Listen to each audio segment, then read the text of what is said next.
사도신경으로 우리의 신앙을 고백하겠습니다. 나는 전능하신 아버지 하나님 천지의 창조주를 믿습니다. 나는 그의 유일하신 아들 우리 주 예수 그리스도를 믿습니다.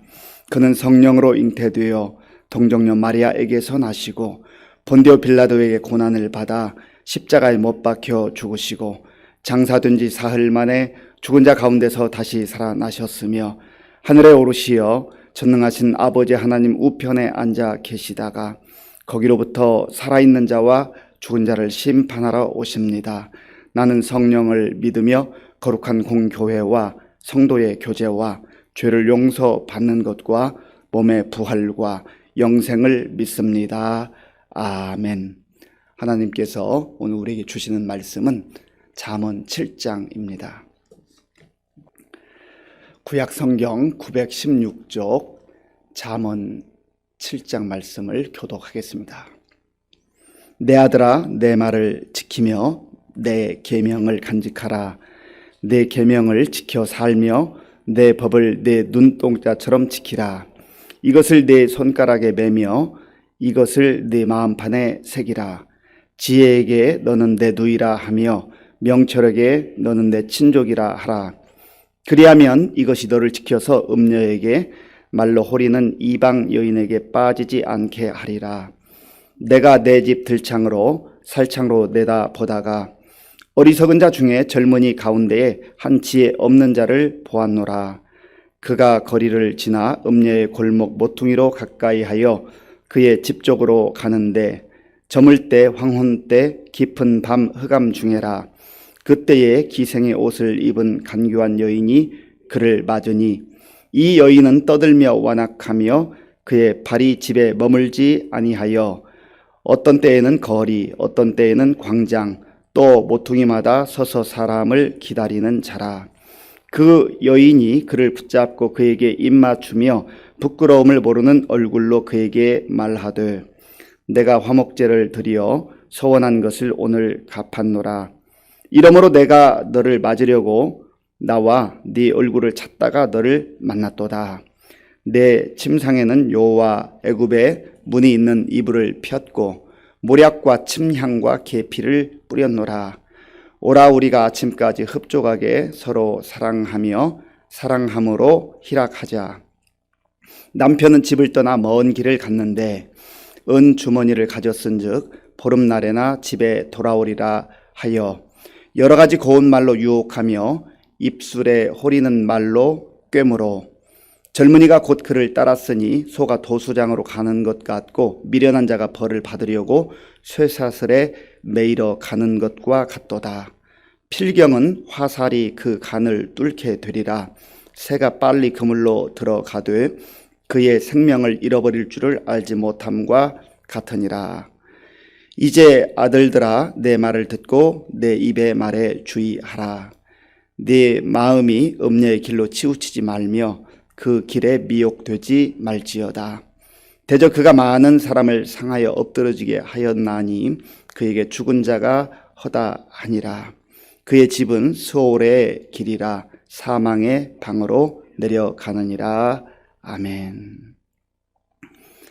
잠언에는 하나님의 사람들이 일상생활 속에서 어떻게 지혜롭게 살 수 있는가 하는 실제적인 교훈, 경고, 말씀을 우리에게 들려줍니다. 그래서 잠언을 깊이 묵상하고 또 우리의 삶을 비추어 볼 때 우리의 삶이 엉뚱한 데로 나아가지 않고 죄악된 길로 가지 않고 어리석은 자의 그 삶을 따라가지 않고 하나님이 기뻐하시는 지혜로운 삶을 살 수 있게 됩니다. 우리 모두는 다 지혜롭게 살기를 원하지 어리석게 살아서 우리의 인생을 허비하거나 또 망치고 싶은 사람은 한 사람도 없을 것입니다. 그렇다고 한다면 우리가 오늘도 하나님의 말씀을 마음문을 열고 또 우리의 영적 귀를 열고 잘 듣고 그 말씀대로 순종할 때에 우리는 지혜롭게 살게 될 줄로 믿습니다. 오늘 본문 7장은 크게는 음녀의 음행에 관한 그러한 경고의 말씀입니다. 이 7장을 세 부분으로 나눠 볼 수 있는데요. 아버지가 사랑하는 아들, 자녀를 위해서 무엇을 주의해야 될 것인가, 그러면서 하나님의 말씀을 꼭 붙들어야 된다 하는 것을 1절부터 5절까지 말씀하고 있고요. 하나님의 말씀을 벗어나서 세상의 욕망과 육체적 욕망과 음행에 빠지게 되는 그러한 실제적 예와 같은 내용을 6절부터 23절까지 하나의 그 영상과 같이 실제적 예를 보여주고 있습니다. 그리고 24절부터 27절까지는 다시 한번 결론과 같이 아버지의 그 마음을 아들에게, 사랑하는 자녀에게 전해주는 그러한 내용입니다. 먼저 1절, 2절, 3절까지, 우리 3절까지 함께 읽겠습니다. 내 아들아, 내 말을 지키며 내 계명을 간직하라. 내 계명을 지켜 살며 내 법을 내 눈동자처럼 지키라. 이것을 내 손가락에 매며 이것을 내 마음판에 새기라. 아멘. 내 아들아, 사랑하는 아들, 사랑하는 자녀를 지금 부르고 있습니다. 자녀에게 들려주는 말씀이지요. 여기서 아들이라고 하는 것은 남성으로서의 아들만을 말하는 게 아닙니다. 대표성입니다. 자녀를 말하는 겁니다. 하나님께서 우리를 향하여서 주신 말씀이죠. 사랑하는 아들아, 사랑하는 딸아, 사랑하는 나의 자녀들아, 이렇게 주시는 말씀인 겁니다. 1차적으로는 솔로몬을 통하여서 육신의 자녀에게 말하는 그 말이지만, 그러나 거기에는 하나님의 마음이 담겨져 있는 것이죠. 내 아들아, 내 말을 지키며 내 계명을 간직하라. 내 말, 내 계명, 그리고 2절에서도 내 계명, 또 내 법, 이것은 바로 하나님의 말씀을 의미하는 것입니다. 하나님의 말씀은 생명의 말씀이라는 것이죠. 그래서 그 말씀을 잘 지키고 간직하고 살아갈 때에 살 수 있다는 거예요. 여기서 지키다라고 하는 표현이 여러 번 나와요. 1절, 2절을 제가 한번 읽어보겠습니다. 내 아들아, 내 말을 지키며 내 계명을 간직하라. 내 계명을 지켜 살며 내 법을 내 눈동자처럼 지키라. 아멘. 여기 보면 지키라, 간직하라 1절에 이렇게 나오고요. 2절에는 지키라. 그리고 특별히 2절 첫 번째 부분에는 내 계명을 지켜 살며, 하나님의 말씀을 지켜야 한다는 거예요.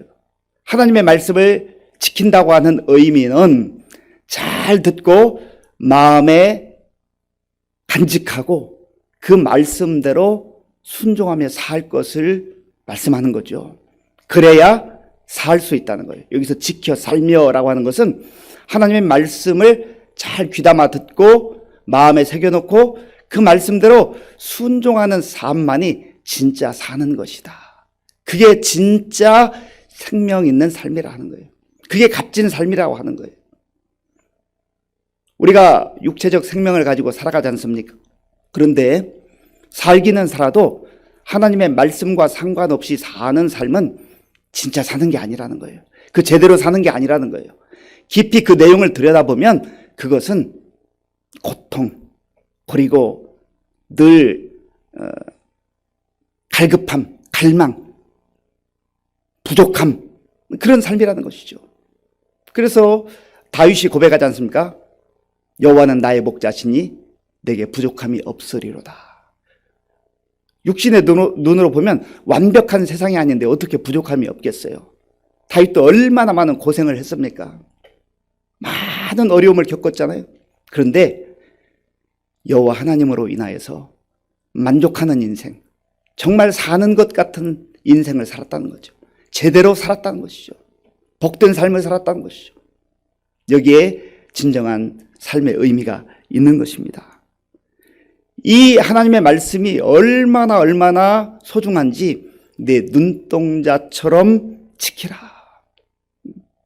우리 눈동자는요, 참 예민하다고 그러잖아요. 그리고 이 눈으로 본다고 하는 게 얼마나 복된 일이에요.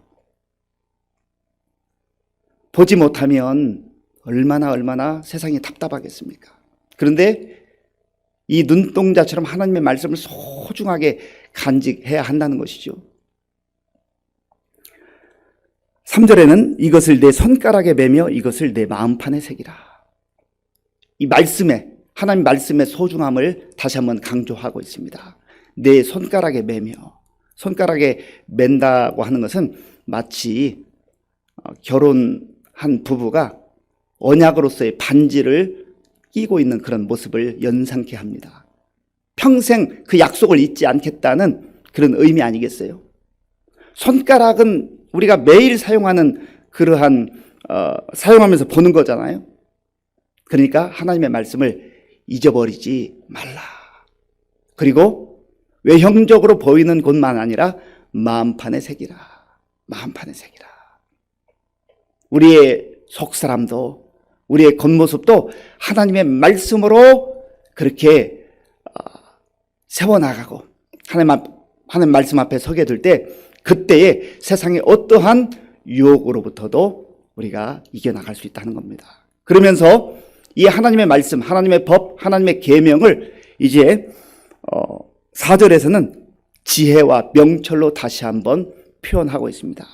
그래서 4절에는 지혜에게 너는 내 누이라 하며 명철에게 너는 내 친족이라 하라.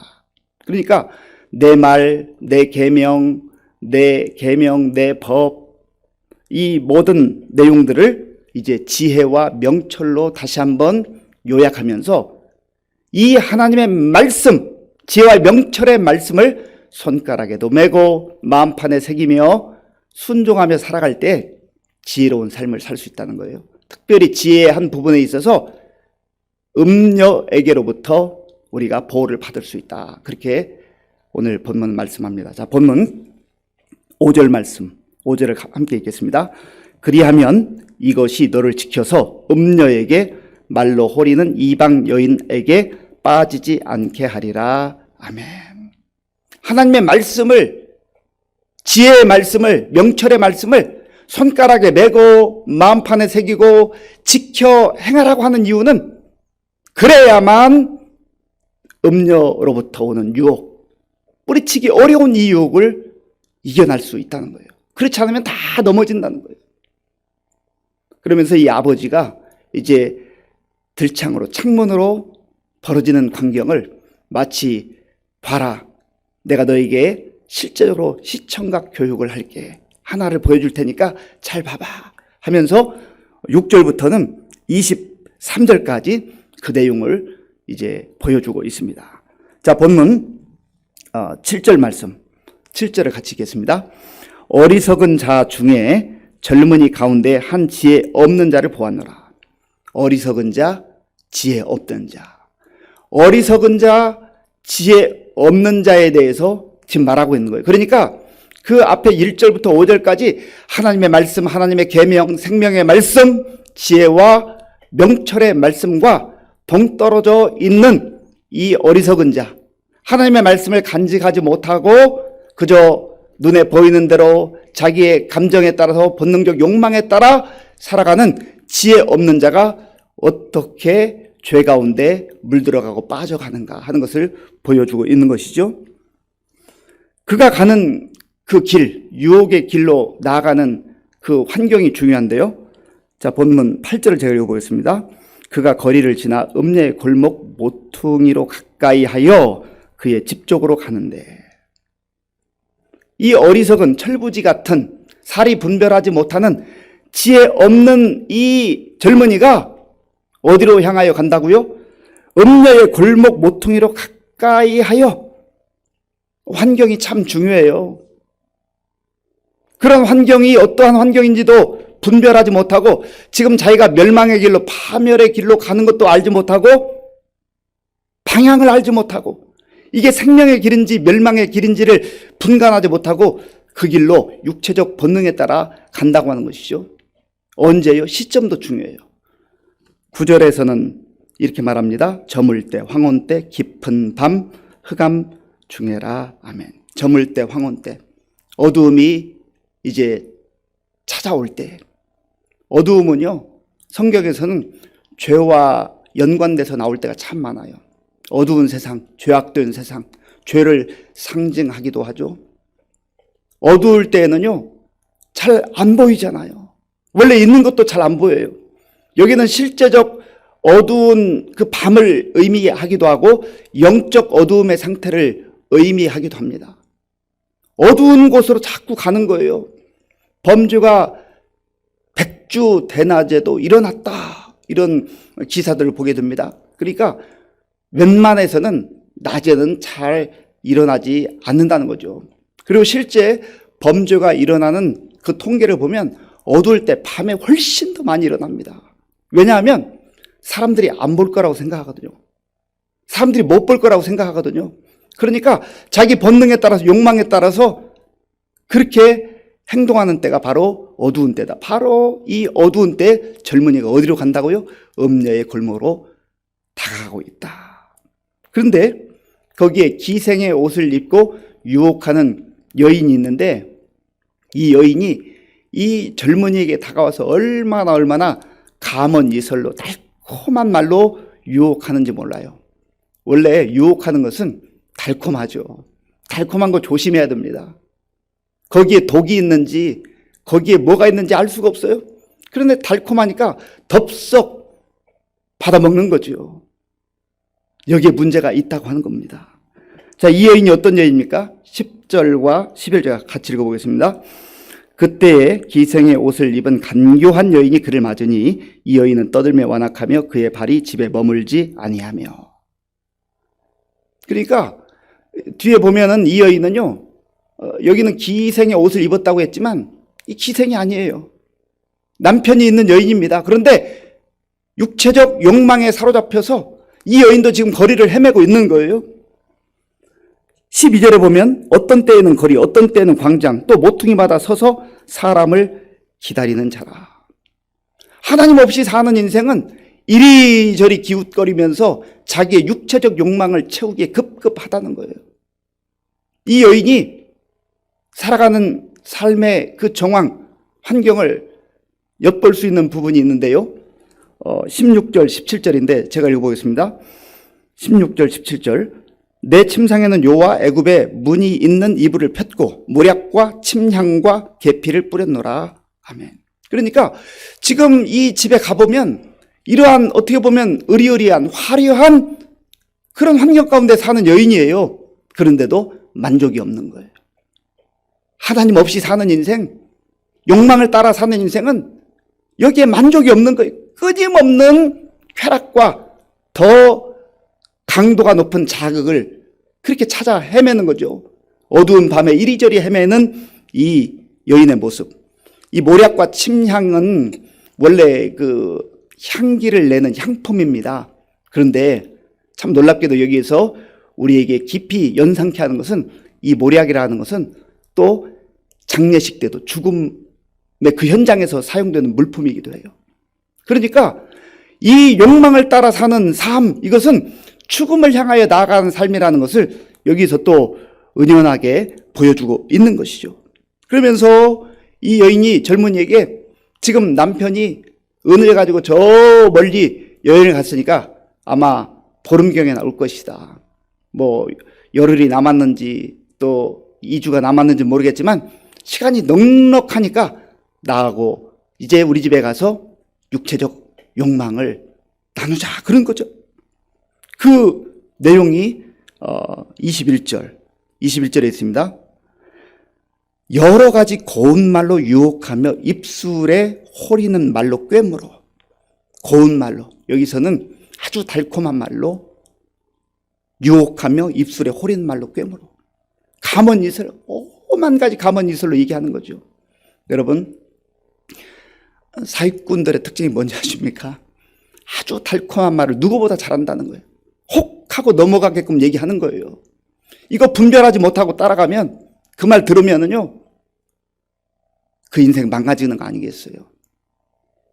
그러니까 사기꾼이 기본적으로 잘못되고 악으로 가득 찬 사람인 것은 분명하지만 또 사기꾼에게 넘어가는 사람도 보면 살이 분별하지 못하는 그러한 자신의 어리석음과 연약함을 봐야 되는 것이죠. 그래서 결론적으로 어떻게 됐습니까? 22절 말씀. 자, 우리 22절을 함께 읽겠습니다. 젊은이가 곧 그를 따랐으니 소가 도수장으로 가는 것 같고 미련한 자가 벌을 받으려고 쇠사슬에 매이러 가는 것과 같도다. 아멘. 젊은이가 곧 그를 따랐어요. 결국은 유혹에 넘어가고 만 거예요. 살이 분별하지 못하고 지금 자기가 어떠한 상황에 빠져가는지도 못하고 그 달콤한 말에 가문이설에 넘어갔다는 것이죠. 그런데 성경은 이 젊은이가 어느 길로 갔는가? 소가 도살장으로 가는 것 같고 미련한 자가 벌을 받으려고 마치 감옥에 끌려가는 그런 비참한 현장으로 가고 있다. 그리고 23절에서는 더 아주 강한 경고의 말씀을 하죠. 23절. 필경은 화살이 그 간을 뚫게 되리라. 새가 빨리 그물로 들어가되 그가 생명을 잃어버릴 줄을 알지 못함과 같으니라. 아멘. 화살이 간을 뚫는다는 것은 뭘 말합니까? 죽음의 길로 갔다는 거 아니겠습니까?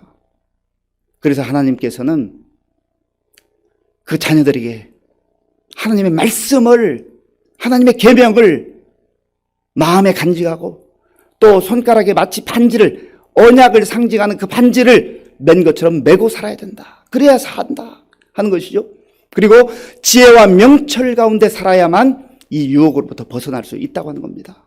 우리는 창세기에서 그 보디발의 유혹을 알잖아요. 보디발의 여인, 그 아내. 보디발은 애굽 그 바로 왕의 군대 장관이었으니까 대단한 위치에 있던 사람 아니에요. 그 부인이면 모든 것을 다 누리는 사람 아닙니까?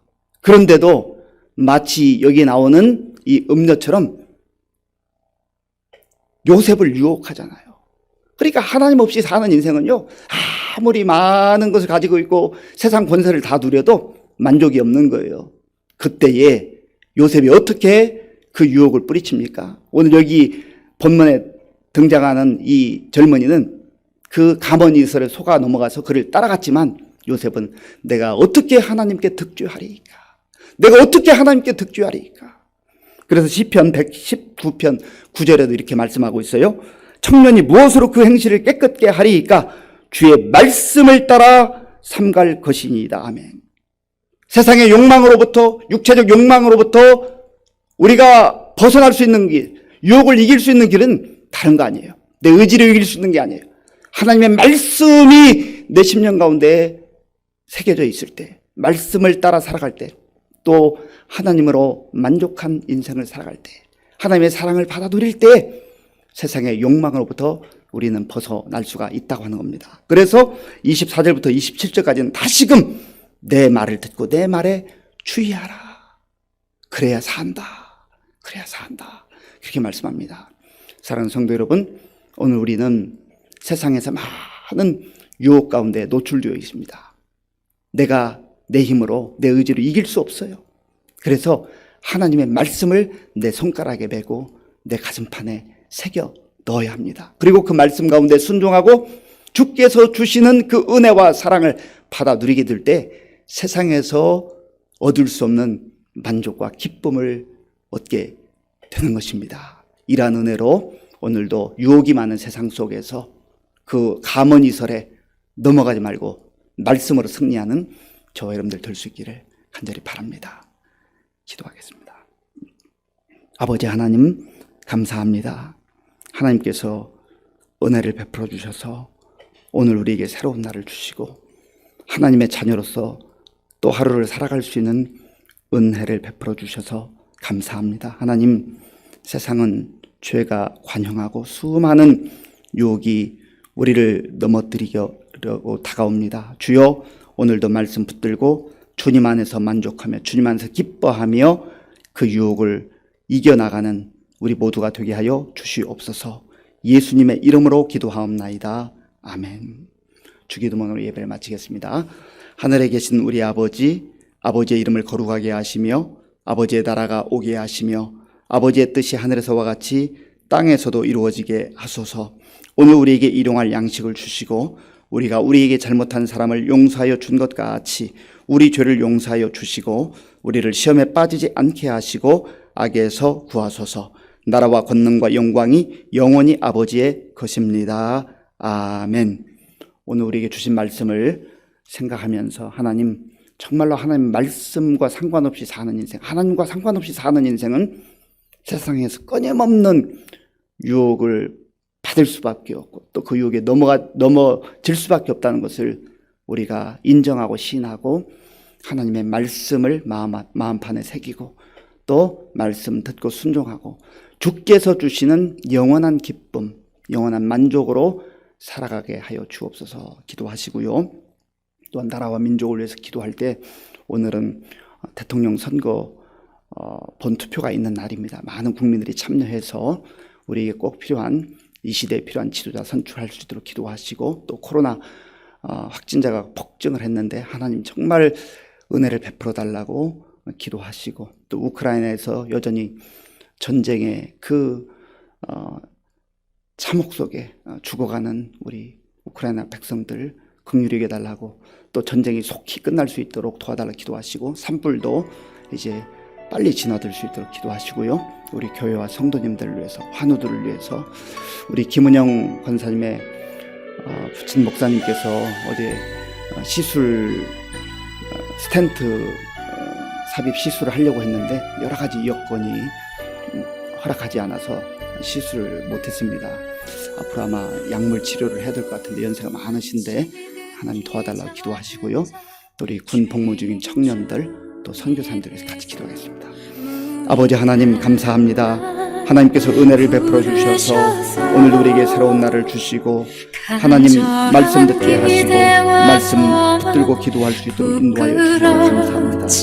하나님 아버지여 세상에 수많은 유혹들이 우리를 넘어뜨리려 하며 가만히 설로 공격합니다. 하나님 어리석은 자가 지혜 없는 자가 그 어두운 길로 하나님 욕망의 거리를 일절히 헤매이다가 아버지 하나님 그 유혹에 넘어지는 참 안타까운 그 모습을 오늘 잠언 7장에 보았습니다. 하나님 아버지 그래서 하나님께서는 솔로몬을 통하여서 하나님의 말씀을 하나님의 계명을 눈동자처럼 지키며 간직하며 또 지혜와 명철의 말씀을 마음판에 새기고 유혹을 이기라고 말씀하십니다. 하나님 아버지 하나님의 말씀이 아니고서는 하나님의 지혜가 아니고서는 우리가 유혹을 이길 수가 없사오니 오늘도 하나님의 말씀을 충만하게 하시고 하나님의 지혜를 충만히 가르쳐 주시옵소서. 하나님 아버지여 장담하지 말게 하시고 자신하지 말게 하시고 겸손한 마음으로 하나님 앞에 늘 도움을 청하며 성령님의 인도함을 보내드리고 모든 주님이 볼 수 있도록 도와주시옵소서. 하나님 아버지 요새 하나님의 말씀으로 하나님 앞에서 내가 어떻게 하나님께 특죄하리이까 고백했던 것처럼 우리도 그러한 이 말씀의 그 앞에서 하나님의 선물로 유혹을 이기며